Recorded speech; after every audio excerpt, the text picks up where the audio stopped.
Olá, seja muito bem-vindo. E no episódio de hoje, eu convido você a fazer uma viagem de amor. É uma verdadeira conexão que existe entre homem e cavalo. Isso sempre me chamou atenção. E me chamou atenção mais ainda quando eu estava assistindo ali os posts no Instagram do meu convidado.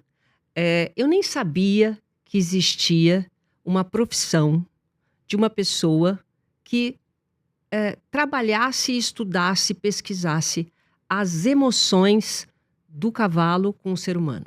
Isso me chamou muita atenção. Claro que eu sei que existe essa conexão entre o homem e o animal. Isso já é de anos, milênios. Mas, especificamente, você trabalhar a emoção das pessoas para poder ter essa parceria com o cavalo é a primeira vez. Então, eu convidei Ulisses Ervilha. Muito obrigada por estar aqui. Prazer enorme estar aqui. Obrigado pelo convite, Silvia. O Ulisses, ele é professor em biomecânica pela USP. E o que ele fez? Ele uniu, né, a física e a matemática no conhecimento humano.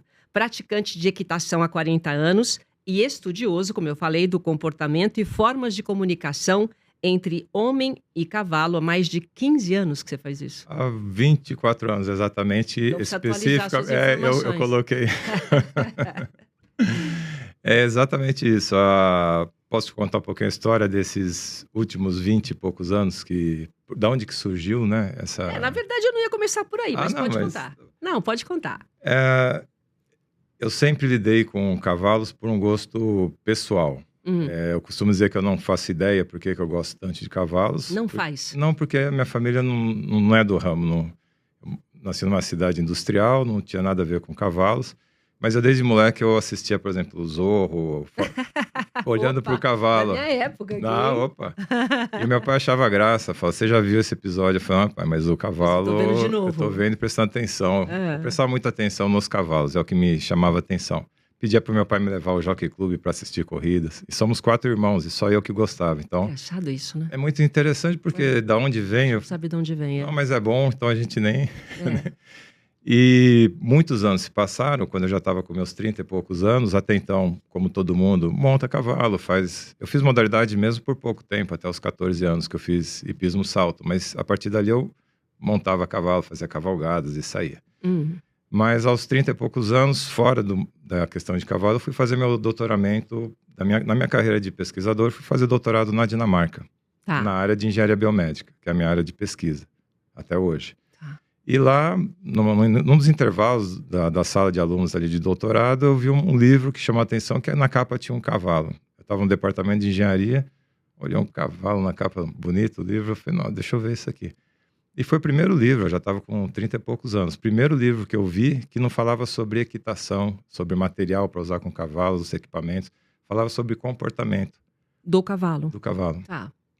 E eu olhei aquilo e falei, putz, é isso que eu sempre quis... E eu não sabia nem que existia.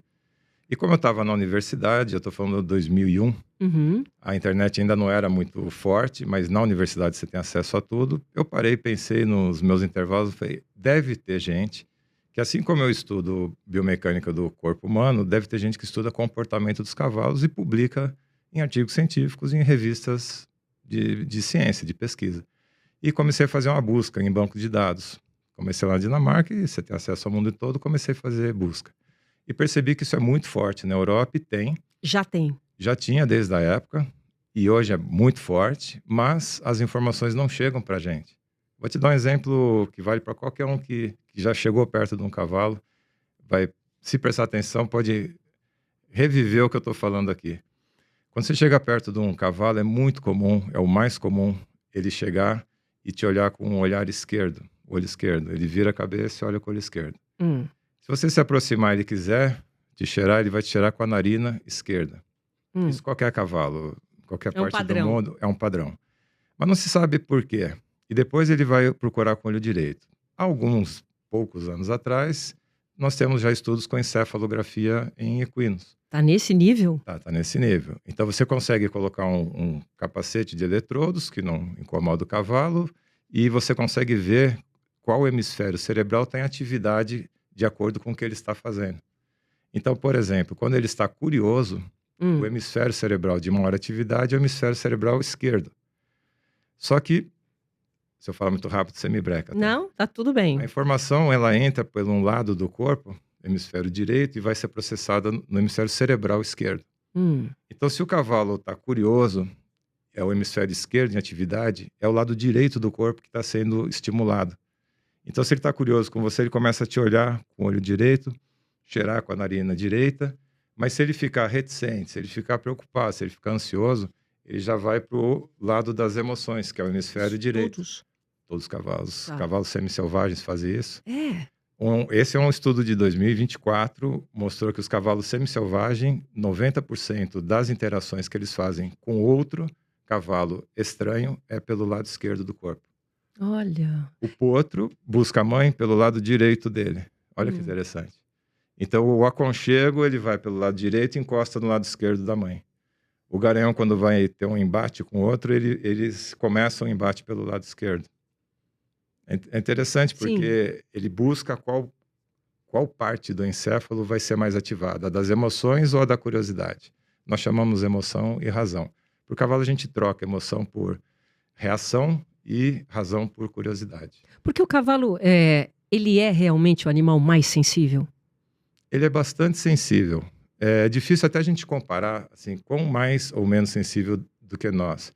São dimensões diferentes, são receptores diferentes, então não dá para fazer uma comparação conosco ou com outra espécie. Mas, quando a gente pensa em sensibilidade, a gente pode pensar na parte física.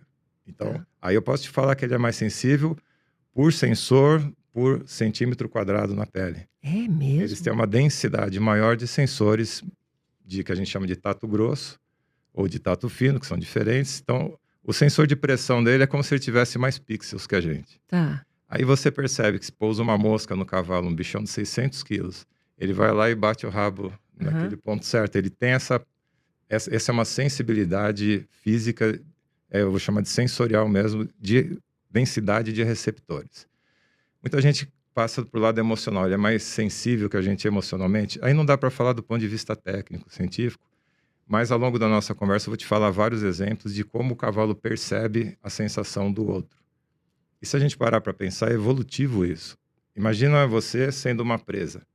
O que as pessoas normalmente não sabem é que o equídeo, ele tem 50 milhões de anos, tinha 40 centímetros de altura e pesava 35 quilos, com 3 dedos, tridáctilo. Passados muitos milhões de anos, e eu já vou falar, e daí que tinha 3 e agora tem um dedo só, né? Passou a ter 2 dedos, como uma vaca, bidáctilo. Nos últimos 8, 9 milhões de anos, passou a ter um dedo só. Então, um casco é um dedo do cavalo. Ele tem 4 dedos, 2 na frente e 2 atrás. Isso é a evolução. Na evolução. O que muda na emoção do cavalo, o fato dele passar de 2 dedos para 1 dedo, e a vaca continuou, o bovino continuou com 2 dedos. Quando você tem 2 dedos, você tem mais equilíbrio e você fica mais firme no chão e pode andar em territórios mais acidentados, porque o seu dedo, ao se mexer, você não escorrega tanto. E aí a natureza coloca nesses animais chifres. Isso muda completamente o comportamento. O chifre faz ele virar de frente. Lógico, Pra fica ameaça. poderoso, eu tenho chifre. Faz ele virar poderoso. Ele fica poderoso. Faz ele virar de frente para ameaça e coloca mais agressividade. O não ter chifre, que aconteceu com os equídeos, e um dedo só, faz ele ter mais velocidade. Ele desenvolve mais a parte traseira para correr e larga o pé para trás, que é um coice para se defender. E dá menos agressividade. Essa menor agressividade, junto com esse cérebro de manada que ele tem, ele é um animal gregário, Sim. faz com que ele inclua na manada dele, inclusive outra espécie. Por que não a gente? Então, o que eu estudo é para tentar fazer com que o humano tenha comportamentos que façam com que o cavalo o inclua na sua manada, que seja uma manada de 2. Por que você acha que o homem começou a pesquisar tanto o cavalo assim? O lado direito, o lado esquerdo? Por quê? Porque qual a importância? No sentido de interação, você está dizendo? Eu acredito que Teve algum ponto aí que falou, não, a gente precisa estudar, porque senão... Então, eu vou te falar parte do que aconteceu. O ser humano tem muita curiosidade para se compreender, mas você tem que usar modelos com outros animais. Então, você começa, preciso entender a questão de lateralidade emocional. Mas é uma coisa para dominar? Dos cientistas, Entender não. melhor para dominar? Não, dos cientistas começa no modelo animal roedor, depois você passa para o modelo animal bovino, equino, Tá. aí você passa para um modelo animal ape, que seria qualquer tipo de macaco, para tentar fazer o modelo humano. Então, na ciência, quando você quer estudar homens, normalmente você passa por outras espécies. Tá. Junto com isso, alguns grupos, eu estou falando de centenas de grupos espalhados pelo Brasil, de universidades que estudam comportamento. E alguns grupos, poucos especificamente, se especializaram em cavalos. Mas não é no intuito de dominar. Eu acredito que não. Porque o cavalo ele chama atenção, né? Pelo próprio porte, pela proximidade que ele tem. Não tem, ó, nessa sala desse prédio aqui, não tem ninguém que se tivesse na rua e de repente passa 3 cavalos do exército ali, aqueles cavalos enormes, andando. Imponente, né? É uma emoção boa para qualquer um. O que me chama atenção, até foi um dos motivos que eu, independentemente de ter encontrado o post dele ter me chamado a atenção, é por conta do esporte, né? Que eu tive a oportunidade de estar em 5 Copas do Mundo, 5 Olimpíadas. Eu acompanhei o hipismo. Teve uma época também que eu estive muito próxima a polo. Treinamento, difícil, desde pegar o cavalo cru e transformá-lo num excelente Você acompanhou jogador. O processo todo de perto, impressionante, né? De polo. Então, é impressionante a transformação e cada cavalo, não sei se eles, cada um é para um tipo de esporte, cada porte de uma forma, como que é feito o treinamento. Então, sempre me chamou a atenção essa troca com o esporte e o cavalo. Os cavalos, se você olhar qualquer indivíduo de qualquer raça, o básico para qualquer modalidade que você vê, o mínimo o cavalo tem para todas. Então, todo cavalo corre, todo cavalo salta, todo cavalo tem agilidade para fazer zigue-zague, para o básico. Mas quando você vai para uma modalidade, e aí que vem, eu acho isso muito bonito no ser humano, eu gosto disso. O que a gente faz? A gente quer ir para o melhor. A gente quer ir quais são as melhores características e que demore décadas, mas nós vamos chegar lá. Você olha isso na fisiologia do esporte hoje, na minha área biomecânica do esporte, sempre buscando, ok, vamos melhorar. E as gerações vão deixando esse legado. Não tem limite, né? Não tem limite. Para os cavalos não foi diferente. Então, se eu falar para você hoje, modalidade hipismo salto, você vai para algumas raças, aí é um tipo de cavalo. Tá. Por quê? É pela altura, pelo porte, pelo tipo de musculatura, pela resistência. Então, você tem que ir de acordo com o que é. Que nem o nosso biotipo, né? Que nem o nosso biotipo. Para o esporte, sei lá, basquete, não sei se você jogou basquete. Eu joguei basquete. Basquete, cada um, né? O piloto é pequeno. Eu fui selecionado no basquete pelo tamanho, obviamente. E na mesma época que eu pedi para o meu pai me levar na escolinha de jockeys. Junto.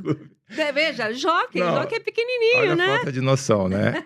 E o meu pai não entendia nada disso e falou, filho, eu acho meio estranho que você é grande, né? Jockey não vai dar. Aí ele me levou e o jockey olhou para mim e deu risada, falou, você não tá no lugar certo. Mas você queria, não é? Mas eu queria muito, não é que eu queria pouco. Eu queria muito, mas aos 10 anos eu já era quase o tamanho do jockey, não tinha como.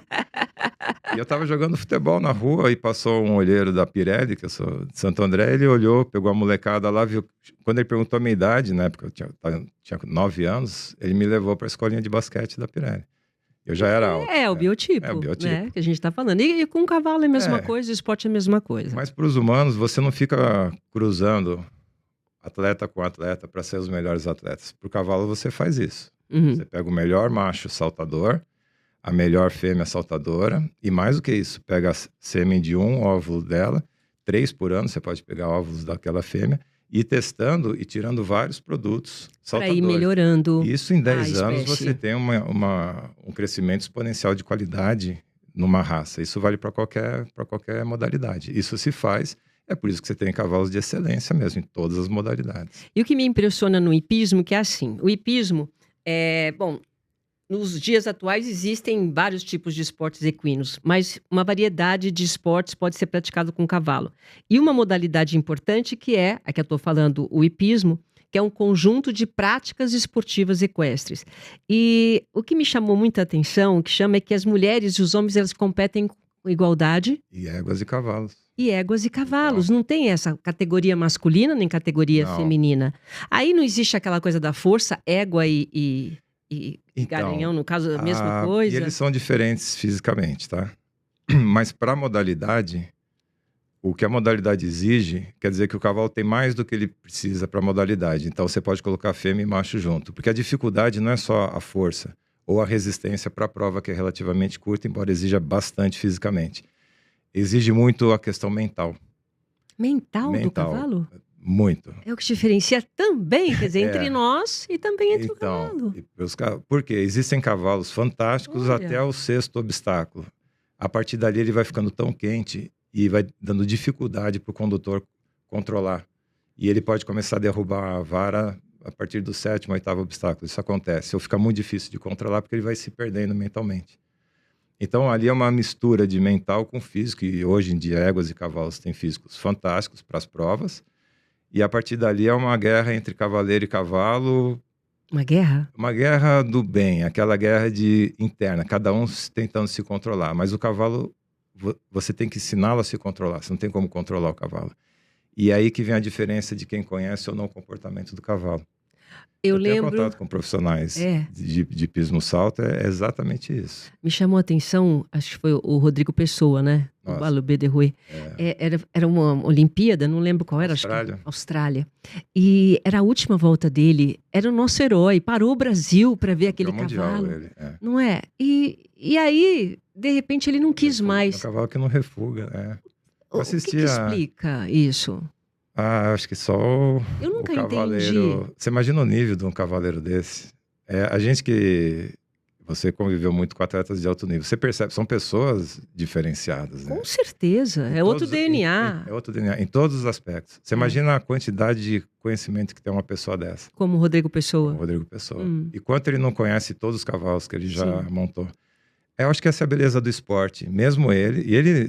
Eu posso errar aqui, mas ele tinha sido campeão mundial, não sei, mais de uma vez. Sim. O cara era assim, era o nome mundial da modalidade. Eu marquei aqui, mas acho que não. E você imagina, mesmo com... É como você pensar que um Senna da vida, um Piquet, um Barrichello pode derrapar numa curva. Não, então parar, não quero mais. É que ali no caso foi não quero mais. Então, é o derrapar na curva deles, que é um conjunto, né? O não quero mais de um é o conjunto que é, entre aspas, erra ou que sofre a penalidade. É até com eles. Eu acho essa beleza do esporte, porque se até com gente desse nível acontece, e talvez ele não consiga entender exatamente o que aconteceu, é a beleza do... Você não sabe o que vai acontecer até que não termine, antes de terminar a prova. Ele era favorito, sempre. Sim. Então, mas ali foi o cavalo. Foi o cavalo. O que aconteceu, só Deus sabe. Quer dizer, por mais que tenha conexão, né? Por mais que tenha uma conexão, e também, acho que foi na última Olimpíada, teve muita contestação em relação ao o que coloca aqui, a força. Machuca o cavalo, não machuca? Tem muita conversa sobre isso, que eu acho interessante a gente parar para pensar em tudo. Mas tem um estudo recente, publicado, mostrando quanto de pressão altera a temperatura do globo ocular do cavalo, que é um marcador de estresse, e o cortisol salivar. Então, se deixar uma abertura de aproximadamente a espessura de um dedo, naquela chama de focinheira, para todo mundo entender o que é, aí não vai ter essa obstrução dos microcanais vasculares e o cavalo não vai ter sofrimento por causa disso. Então, já se sabe o que pode, o que não pode. Aquele é um contentor para o bridão não sair. Tá. O tipo de bridão que usa é muito estudado também. Nada para sofrer. Não é para sofrer. É o que eu falo, quem machuca o cavalo, quando machuca, é a mão do cavaleiro, não a ferramenta. E esses cavaleiros profissionais, normalmente, eles têm uma sensibilidade fora do normal. Mas o amador machuca mais sem querer o cavalo do que o profissional. O profissional sabe o que está fazendo, ele aprendeu durante muitos anos. Agora, assim, vamos lá. Então, só para a gente terminar essa do Rodrigo Pessoa. Ele tinha uma pressão mundial, pressão do Brasil. Era a última volta dele. Pressão. Essa pressão do cavaleiro, independentemente da experiência dele, passa para o cavalo? Então, ali no caso, eu não tenho como falar, mas assim, uma pessoa que já competiu a vida inteira, talvez ele tenha isso muito sutil, provavelmente. Nem sinta essa pressão, você quer dizer? Ou sente, mas sabe transformar isso em coisa boa para fazer melhor. Porque alguém que é campeão mundial, quer dizer que do mundo, ganha de todo mundo, né? Mas vamos falar então se a gente passa ou não para o cavalo, Tá. o que a literatura traz. Infelizmente não dá para um artigo científico ser feito com esses cavaleiros, né? Você não Tá. pode pegar Porque é outro padrão, né? outro padrão, você tem que parar um tempo para poder fazer o estudo. Então vou te falar com pessoas, vou chamar de pessoas comuns. Tá. O estudo já foi feito e mostrou que a variabilidade da frequência cardíaca do cavaleiro, ela entra se ela sobe, a variabilidade da frequência cardíaca do cavalo também sobe. Se ela desce, a do cavalo também desce. E por que eu estou falando variabilidade e não frequência? Porque a variabilidade da frequência cardíaca é quanto a frequência varia ao longo do tempo. Então, a tua frequência. a tua frequência. Então, acelera, reduz os batimentos. Tem um índice matemático que você calcula essa variabilidade. Ok. Se a variabilidade diminui, ela tem uma fortíssima correlação com cortisol na saliva, que é um marcador de estresse, e cortisol sanguíneo. Então, se a variabilidade diminui, é certo que você está em estado de estresse. Mesmo que você não perceba. O cavalo sente? De alguma maneira ele sente, porque a dele também diminui. Se a sua aumenta, quer dizer que você está saindo do estágio de estresse. O cavalo também aumenta. Isso foi feito com cavaleiros de grande prêmio de 3 tambores nos Estados Unidos. Então já estamos falando de cavaleiros... Esse teste? Esse teste foi feito quando ele treinava, quando ele fazia o aquecimento para corrida de 3 tambores. A de 3 tambores, você conhece esse tipo de modalidade? Sim. Você tem... Sim. É uma corrida rápida, perto de 16 segundos. Então, eles mediram a variabilidade. Colocam um frequencímetro no cavalo, no cavaleiro, e eles fizeram o aquecimento. Então, já faz a parte do aquecimento, uma primeira rodada não valendo, e mediu dos dois. Ok? A variabilidade deles estava muito próxima. Foram para a pista, competição, arena cheia. Nesse caso, era só com a arena cheia, então estava valendo dinheiro, valendo título, valendo um monte de coisa.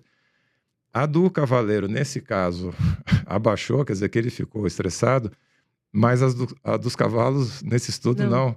Mas é que já estava levemente estressado do aquecimento, os dois, mas na pista, na arena, o cavaleiro ficou mais que o cavalo. Mais nervoso. E eu estou falando de um N grande, eu não estou falando de uma pessoa. É um N, são vários cavaleiros medidos, então a estatística mostrou que o cavalo, nessa situação, não fica mais estressado do que ele estava no aquecimento. Essa é a resposta. Não que ele não fique estressado. E o cavaleiro deu mais importância para a prova em si do que o cavalo, o que faz sentido. O cavalo que ele tinha que ficar estressado, ele já ficou na primeira passada ali de aquecimento. No sentido de... Tem uma pesquisa que você contou num dos podcasts aí, falando que foi feita com diferentes grupos de jovens que corresponde ao estresse. Eu achei bem interessante cavalo, essa pesquisa. Né? Porque é uma pergunta que a gente faz. Ok, nós usamos os cavalos para várias coisas, desde guerra, transporte. Então, você pegar a história do homem, se tirar o elemento cavalo da história do homem, é verdade. A agricultura começou como? Sim. Tudo o arado, equinos. Então, a gente quer saber. E quando você está usando o cavalo para alguma coisa, no caso, era uma sessão de terapia, de ecoterapia. Então, com crianças, que eles chamam de alto handicap físico. Então, pensa uma criança com extrema dificuldade motora. Precisa ser amarrada na cela, precisa ter uma pessoa de cada lado, e vai fazer 1 hora de terapia ali, que seria, não entrar o caso da terapia, mas andar durante 1 hora em cima do cavalo, fazendo exercícios específicos. Esse era um grupo. O outro grupo, crianças com altíssimo déficit emocional. Crianças com labilidade e descontrole emocional. Não físico, mas emocional. Um terceiro grupo, crianças sem nenhum tipo de demanda, que era o grupo controle. Mas mesmo assim, ficariam 1 hora fazendo essa tal terapia em cima do cavalo. E um quarto grupo, que esse que eu achei a grande sacada do experimento, eles pegaram as chamadas crianças de alto risco. O americano chama de crianças de risco, eu vou fazer uma tradução livre e vamos chamar crianças de risco mesmo. O que seriam essas crianças em risco? Lá para trás a gente falava crianças institucionalizadas, quando existia a antiga FEBEM. Agora acho que chama Casa do Menor, não é isso?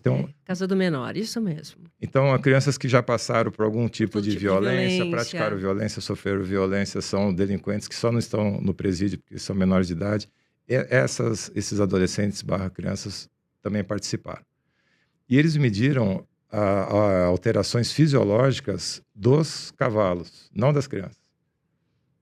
E as pessoas ao lado, os condutores, eram sempre os mesmos. Então, o que acontecia com quem estava ao lado se tivesse que alterar alguma coisa no cavalo, seria igual para todo mundo. Portanto, você tirou esse viés da pesquisa. Tá. O que mudou é só quem está em cima. São esses 4 grupos que eu te falei.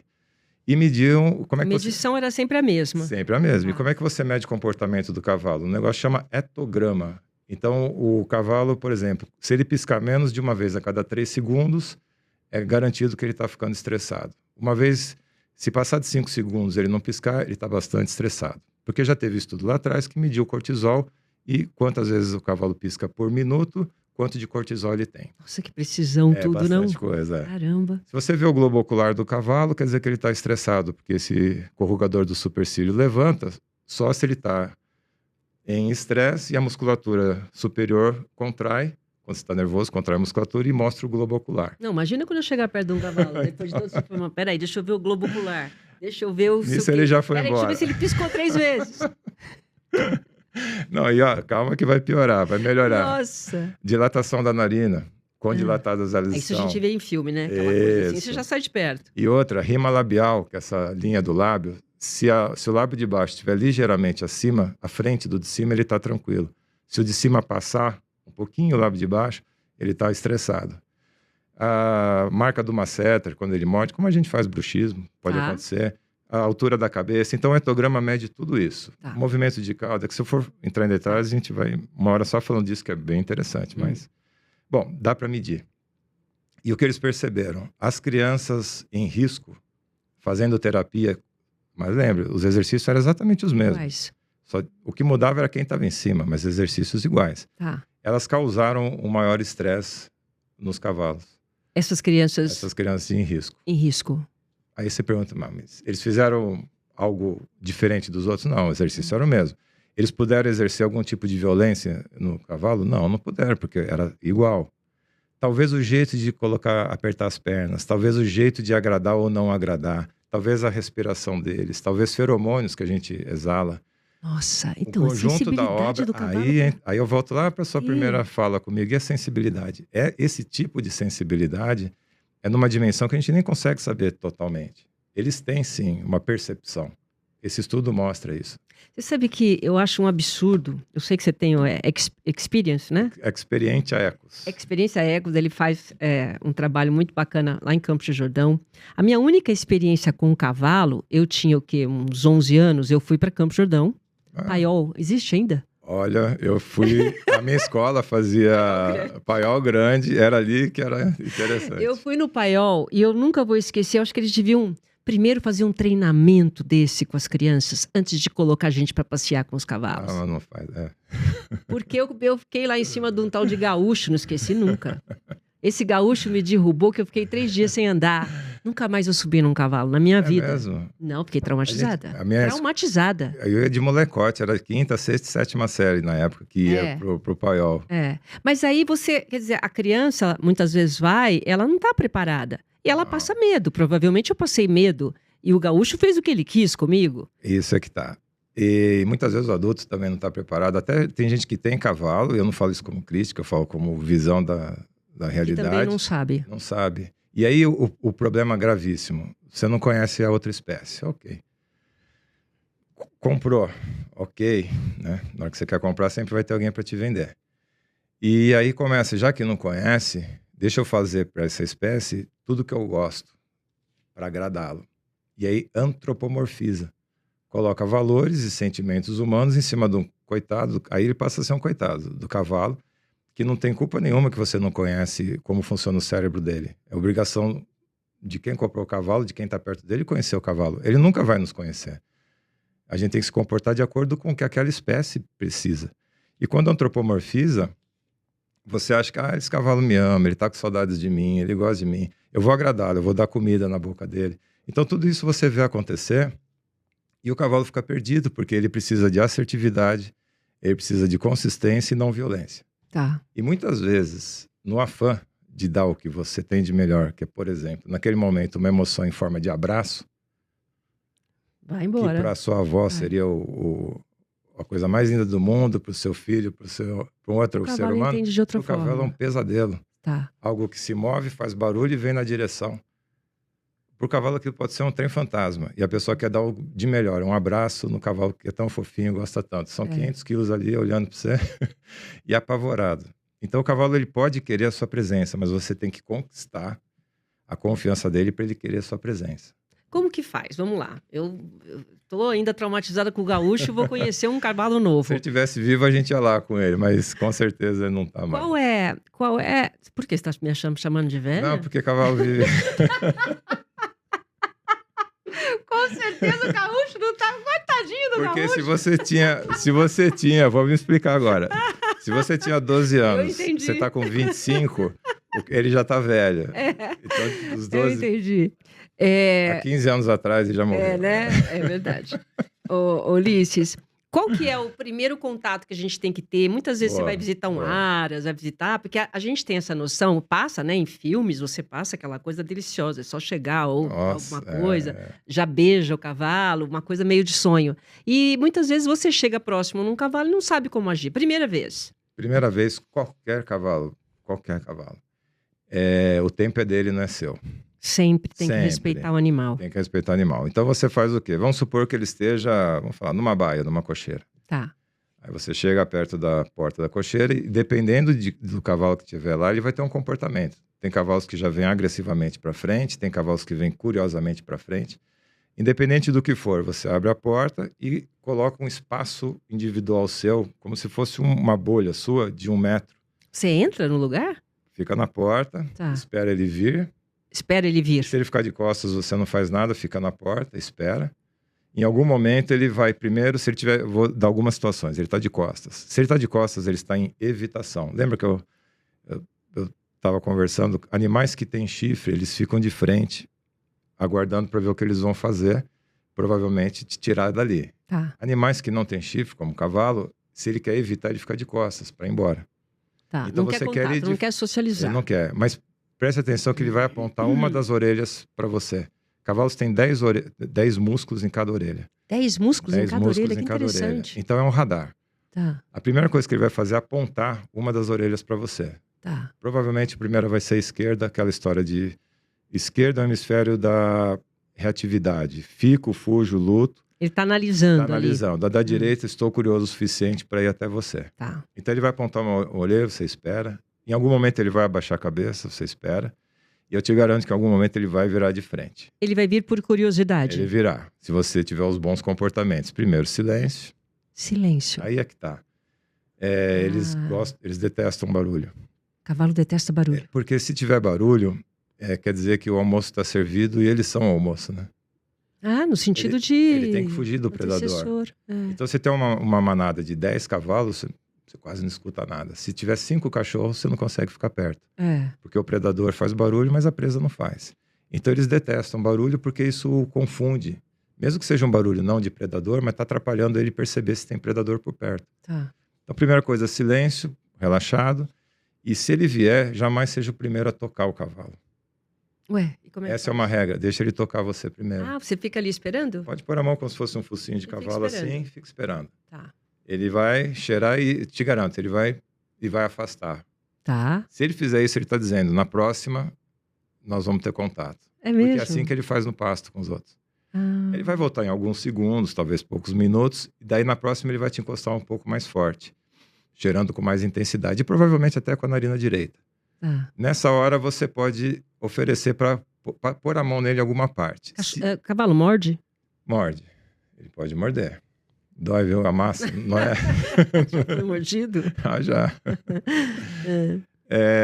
Aí ele vai cheirar e vai empurrar a mão. Aí você tenta passar a mão. Se ele tirar a cara, a última coisa que você deve fazer é perseguir com a mão para pôr a mão nele. Fica com a mão no lugar e espera. Provavelmente ele vai voltar a encostar na sua mão.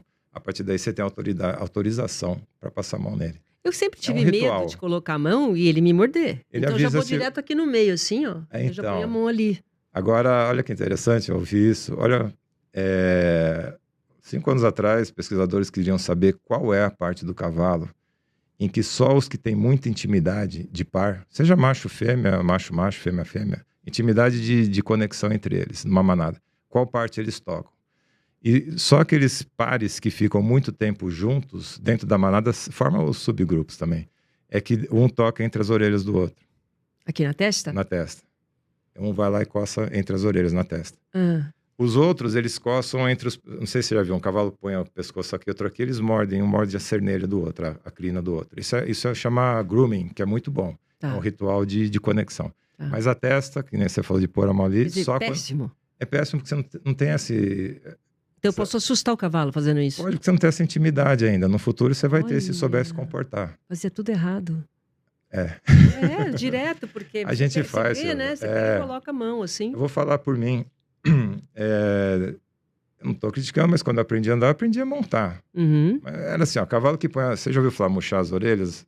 A gente usa Sim. esse termo. Botar a orelha para trás e bem colada. Isso é o aviso que o cavalo vai morder.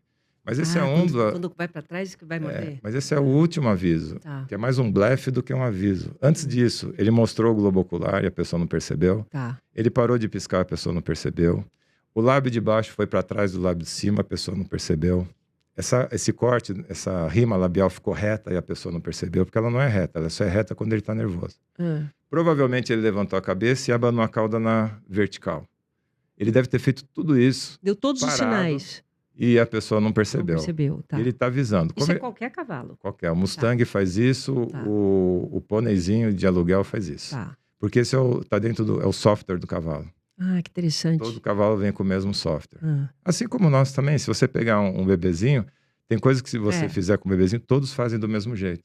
verdade. Então é o software que a gente nasce, os indianos chamam de memória do indivíduo, que é verdade. A gente tem uma memória que está dentro do nosso DNA. Ancestral, é verdade. Ancestral. Você tem, Verdade. você carrega ali a Porque não memória. mudou muito, né? Nossa consistência. Não dá para você nascer e ter que aprender tudo que a É. sua espécie aprendeu É. há 2 milhões, no caso 50 milhões de anos. Não tem como. Você já vem com o software carregado e a questão é que teclado você vai montar nesse computador.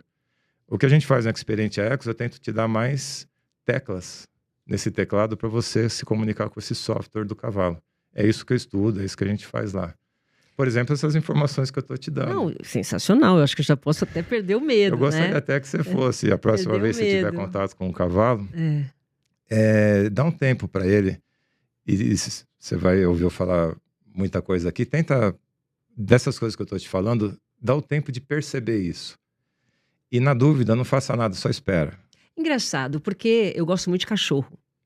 E com cachorro eu faço isso. Então eu chego, por exemplo, eu tenho a Hortência, jogadora de basquete, muito amiga. E ela arrumou uma cachorrinha, não lembro agora a raça, que é arisca, feito não sei o quê. Então eu chego e eu fico assim, esperando a cachorrinha vir, esperando ela fazer contato. Quer dizer, você tem que dar um tempo pro animal. Deixa ele escolher ficar perto de você. Para ir criando uma confiança, né? Porque a gente pode sair daqui e você, Silvia, falar, quer saber? Eu resolvi comprar um cavalo. Ah, agora eu vou ter um cavalo. Vou ter um cavalo. Agora eu já sei tudo. Você pode chegar agora e tomar essa decisão. Aí, na sua cabeça vai passar, que cavalo que eu quero? Eu não estou falando que você vai fazer isso, mas pode passar na sua cabeça. Eu quero um cavalo alazão. Tá bom, você pode escolher pela cor. Eu quero um cavalo alto, quero um cavalo baixo. Você pode ter várias razões, quero macho, fêmea, você pode escolher. E comprar o cavalo. A questão é, o que você vai fazer a partir dali para Sim. aquele cavalo escolher ficar perto de você? Sim. Esse é o grande Entendi, ponto. entendi. Como é que ele vai escolher você? Não tem problema nenhum você escolher um cavalo, você vai escolher onde ele vai ficar, etc, etc. Mas como é que você vai fazer ele escolher a sua presença? Porque, no fundo, ele é um animal gregário. Se você souber usar isso, ele vai escolher ficar perto de você. Sabe que a última vez que eu fui, eu trabalho com o grupo NIP Objetivo, e a reitora é dona da Quem Louva, que foi a grande campeã, acho que foi do ano passado, do Grande Prêmio São Paulo. Sim. E me impressionou muito, né? Porque ela correu só com macho. Era a única fêmea. E ganhou, né? Foi lindo.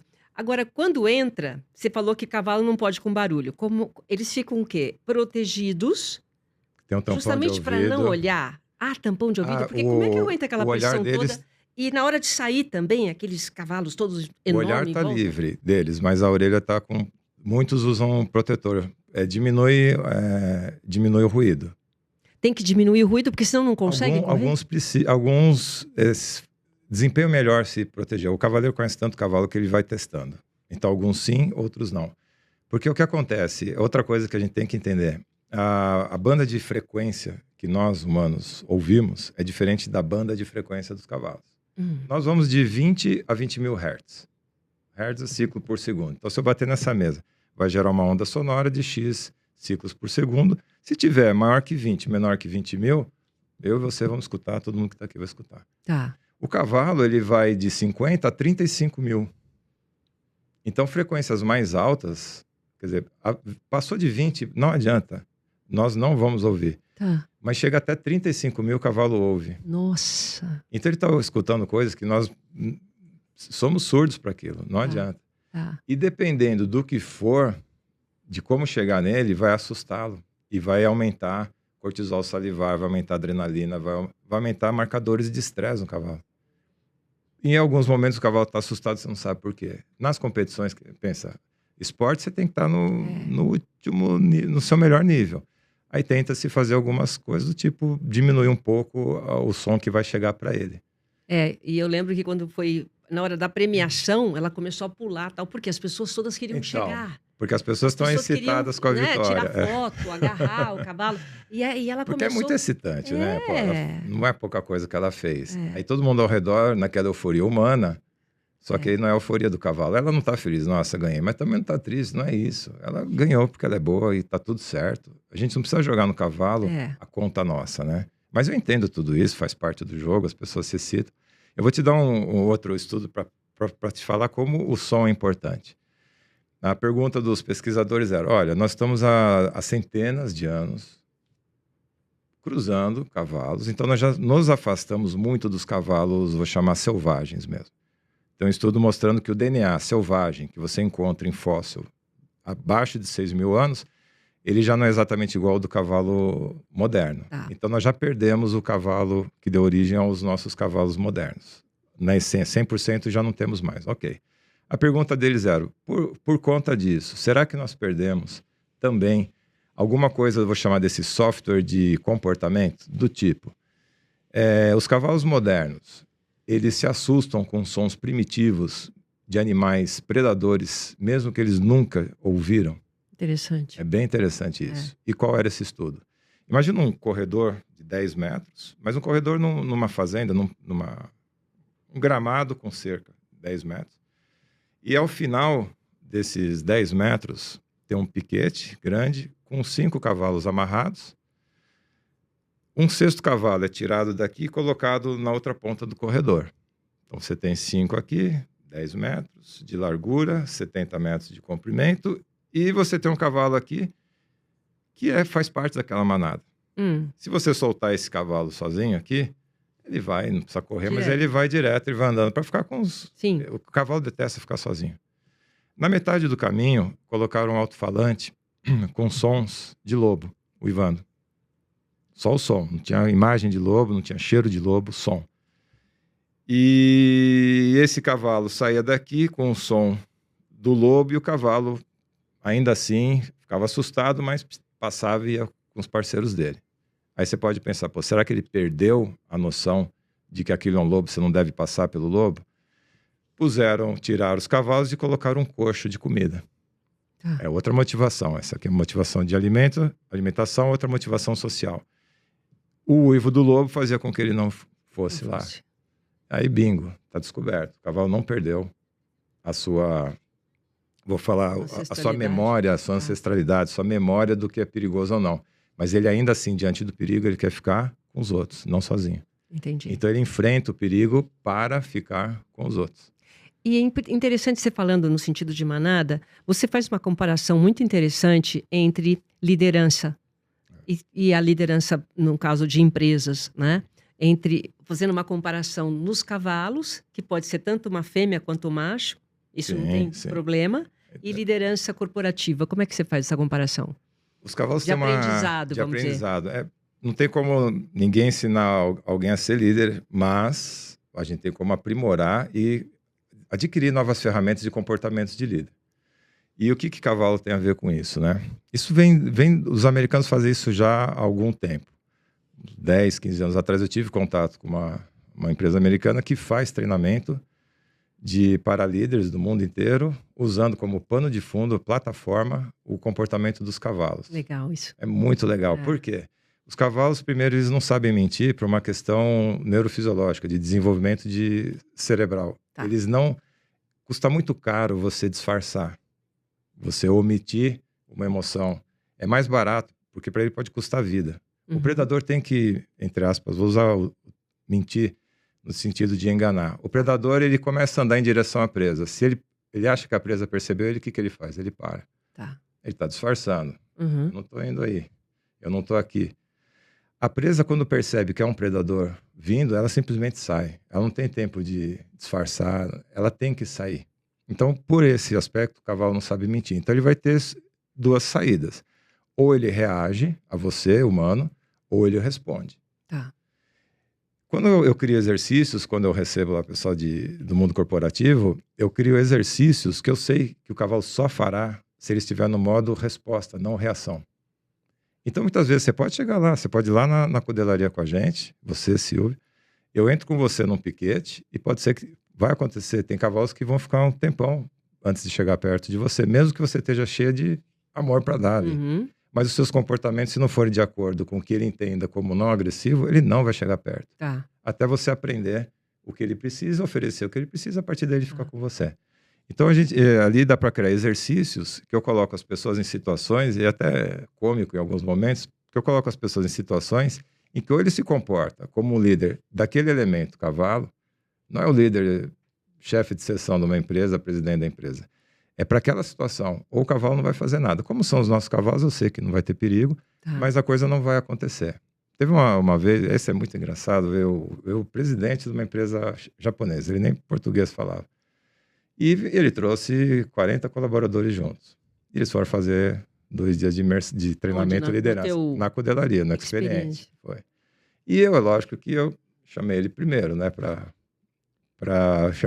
Coloquei ele junto com o cavalo, e o exercício era relativamente simples, era fazer o cavalo circular. Dentro de um redondel, ele tinha que fazer o cavalo circular ao redor dele, com comandos de um cavalo que não é adestrado, mas ele atende a comandos como se fosse de um líder cavalo. Então, eu ensinei ele o que era para fazer, a técnica, mas não é só a técnica que o cavalo lê, ele lê você inteiro. E o cavalo simplesmente não fazia nada. E por muita coincidência, pena que a gente não gravou, e era um cara muito espirituoso, ele levantou a mão, que era o exercício para o cavalo andar, o cavalo não andou, e ele falou, I'm the boss, I'm the president. E por coincidência, o cavalo... naquela hora. A hora que ele falou. Todo mundo caiu na risada, ele caiu na risada. Daí eu falei pra ele, não é o que você é, o relógio que você usa, a roupa que você tem. Não tem essa. Não tem essa. Sensibilidade. Então é uma plataforma fantástica, porque primeiro que você vai num lugar bonito, você está numa fazenda, um animal que emociona a gente, são 600 quilos de beleza e força, e não agressividade. E eles só usam comunicação não verbal. A comunicação verbal do cavalo é paupérrima. Eu diria que praticamente... Não é inexistente, mas é paupérrima. Não verbal. Mas a não verbal... A gente tem que aprender realmente a se conectar com isso. Para terminar, fala do Experience Echoes. A história, como começou, é interessante, porque veio de uma demanda da TM, que é sócia da Experiente. Ela tinha 2 éguas, e o meu filho, muito amigo do filho dela, eu nem a conhecia, e o filho dela falou, pô, mas tá com problema com essas éguas. O pai do Murilo, que é meu filho, o Ulisses, ele entende de cavalos. Vamos levar lá pro rancho onde ele fica pra gente conversar. E ela veio conversar. E eu falei, me conta aí, qual o problema? E uma série de problemas, entre aspas, das éguas, né? Eu falei, que bom que eu tô sabendo disso. Agora eu vou lá na cocheira conversar com elas, perguntar o que elas acham de você. Vou fazer uma DR aí. Vou fazer... Ela deu risada, eu dei risada. Ela falou, putz, eu quero experimentar isso de conexão, comunicação. Eu falei, ok. Era segunda-feira, às 6 da manhã, das 6 às 8, eu te explico como é que era. Mas segunda-feira, às 6 da manhã, ela estava lá, eu esperando, ela chegou, toda prontinha para montar, né? Achando que ia fazer uma aula de equitação. Ela olhando, chama a Morena. Cadê a Morena, a égua dela? Falei, tá lá no piquete, né? Ué, mas nós não vamos fazer aula? Eu falei, vamos lá, pegar o cavalo. É que ela montava todos os dias. Eu falei, como é que você faz? Eu falei, quando eu chego, a égua está selada, eu monto e ando. Eu falei, vamos lá no piquete. Era um piquete, não era muito grande, mas tinha uns 500 metros quadrados. Suficiente para o cavalo fugir. A gente entrava na porta, a égua estava do outro lado. A gente ia para o outro lado, ela corria para cá. Eu falei, tia, a gente está correndo atrás dessa égua. Então pega ela. Eu falei, não, ela vai ter que pegar a gente. Foram 40 minutos para aquela égua vir Nossa, vi até nos vocês. cheirar. Eu falei, enquanto ela não estiver curiosa, ela está no modo reação. A hora que ela entrar no modo resposta, a gente pensa em montar. Aí ela veio, depois de 40 minutos, pegou, fiz os trabalhos, eu falei, essa água não está pronta, no que eu entendo como está pronta, para ser montada. Ela vai aceitar. Você vê, muita gente faz, Na assim, no monta, caso como e ela vida vai, inteira, assim. anda vida e acabou. O caso do, como é que chamava mesmo? O cavalo lá? Do Rodrigo Pessoa, Balubê. Não, o gaúcho, o cavalo que tinha. O gaúcho. Eu vou pensar no gaúcho hoje. Deve estar vivo, o gaúcho deve estar vivo. Deve estar vivo o gaúcho. Deve estar na meia idade, o gaúcho. É, né? Sem você se conectar, Ulisses, eu não vejo sentido em É muito interessante ficar em esse cima trabalho que de você 500, faz. 600 quilos. É muito interessante porque você desenvolve, e num tempo que nós estamos vivendo, né? Agora a gente já está chegando no finalzinho, de conexão de tudo. Num mundo de tecnologia globalizado, o que está ficando? É emoção, né? É emoção de contar história, emoção que você passa para o seu filho, emoção de vivência. Então, nada mais legal do que você ter essa conexão com o cavalo. Então, você ensinar emoção, você ensinar conexão, eu acho que é um trabalho maravilhoso. A gente cria habilidades e comportamentos, e desenvolve habilidades e comportamentos, e olha que bonito, para lidar com uma espécie, eu não quero ser cavalo, jamais vou ser um cavalo, não quero que o cavalo seja humano, mas eu acho muito bonito, já que o meu cérebro é mais desenvolvido do que o do cavalo, em termos de raciocínio, eu tenho a obrigação de entender como ele se comunica e eu me comunicar na linguagem dele. Ele jamais vai se comunicar na minha. Mas não é só a linguagem que importa, é amor, linguagem e liderança. Então, esse é a coluna vertebral do Experiente Ecos. A gente tem 3 plaquinhas lá, amor, linguagem e liderança, e eu mostro para todo mundo, falo, amar cavalo, eu sei que quem vai lá, eu sei que você ama, embora eu não saiba o que quer dizer amar, cada um tem a sua definição. Sim. Você tem a sua, eu tenho a minha. Vamos partir do... Todo mundo ama cavalos aqui, seja lá o que for amar cavalos. Mas se você não conhecer a linguagem deles, você não vai exercer o que eles mais precisam. Que é se comunicar. Que é se comunicar. E nesse caso eu transformo essa comunicação na palavra liderança, que é você tira o cavalo do ambiente dele, que eu não vejo mal algum nisso, mas a partir dali ele depende de um líder para dizer onde a gente vai. Tá. Ele não está no mundo selvagem dele, ele está numa fazenda, que é muito legal, que para nós, nossa, que natural. Natural é o mundo sem ser humano, né? Sim. A fazenda, que é ótima, maravilhosa, tem os nossos confortos. Então não é natural para ele. A gente tem a obrigação de apresentá-lo esse novo ambiente, dar dignidade, melhores práticas de manejo e bem-estar para ele. Perfeito. A partir dali, linguagem e liderança, junto com amor. Quem quiser participar dessa experiência... Pode entrar em contato pelo Instagram, Experiente Ecos. E a gente faz sempre... imersão, né? Faz imersão. Fica lá, mesmo eu não sei nada. A gente tem um chalé muito bacana lá para receber também pessoas que vêm de longe. Não, mesmo sem saber nada, mesmo sendo profissional, não importa. Porque... Outro tipo de história, é comunicação, não é aprender a cavalgar. Eu estava, por coincidência, eu estava hoje conversando com a família da pessoa que estava conversando, lida com cavalos há 70 anos, o pai há 50. Então vem uma família de vô, pai, ele, filho, todo mundo lidando com cavalos. E eu até falei, deixa eu fazer uma pergunta, não é prova, não é nada disso. Eu queria só, eu vou te contar uma coisa, uma das coisas que eu acho muito interessante sobre cavalos, só para saber se essa informação já chegou para você. Eu conheci essa pessoa hoje. Aí eu falei sobre a questão de hemisfério cerebral, de hemisfério esquerdo, direito, e como o cavalo se aproxima para cheirar. Ele falou, rapaz, que interessante. Que ele cria cavalos. Eu falei, mas isso é uma informação que eu não tinha. Tenho. Então é perceptível que essas informações, elas estão ainda muito longe de quem usa, de quem convive, de quem... Então, elas são informações importantes, tanto para quem chegou agora, que seria ótimo já chegar entendendo, e para quem está há muito tempo, porque nunca é demais. Nunca é demais aprender, tem tanta coisa. Quando eu lido com essas... Todos os cavalos são, de alguma forma, meus professores. Sim, isso aqui é bacana, que os cavalos te ensinam, né? Não Cada um tem dois cavalos iguais. Existe uma plataforma de personalidade índole que já foi, por um americano, transferida para os cavalos e com uma aplicabilidade muito interessante. Por exemplo, posso falar um pouquinho sobre isso? A gente já está terminando, mas assim, só encerra com isso. Só se parar para pensar, eu posso colocar 4 índoles nas pessoas. Colérica... Índole. Ou temperamento, vamos chamar como sinônimo. Colérico, melancólico, fleumático ou sanguíneo. O que seria isso? A gente está aqui agora e, de repente, faz um barulho, um estouro, alguma coisa do tipo, fumaça. Dependendo da sua índole, você vai ter uma atitude. Se você for colérica, você já levanta e arrebenta tudo, sai daqui ou arranca as pessoas daqui. Se você for sanguínea, você fica quente, levantamento, você faz alguma coisa não com raiva, mas forte. Reação. Se você for fleumática, isso é bomba, isso é fogo, devo me preocupar, não devo. Se você for melancólica, estou exagerando, ó céus, ó vida, vamos todos morrer aqui. Exagerando, mas fazendo um caricato disso, nós temos essas 4 impulsos primeiros que a gente faz. Os cavalos também têm. Tem cavalos que, quando sofrem pressão, a primeira coisa que eles fazem é atacar. Tem cavalos que fazem o shutdown, que o americano chega. Ele parece uma granada sem pino. Ele trava, não faz nada. Tem cavalos que procuram saber o que está acontecendo. E tem cavalos que explodem, mas não agressivamente. São muito sanguíneos. Então, quando você olha um cavalo, saiba que, assim como você, ali tem uma índole. Cada um é de um jeito. Tá bom. Muito obrigada, viu, Ulisses? Obrigado pelo seu tempo, obrigado por ter vindo. Parabéns pelo seu trabalho, tá? Emocionante. Tô torcendo e acompanhando tudo que você faz. Muito obrigado. Tá bom? Espero ter ajudado. Muito. Obrigada. Prazer, obrigado. Obrigado pela sua companhia e até o próximo episódio. Tchau, gente.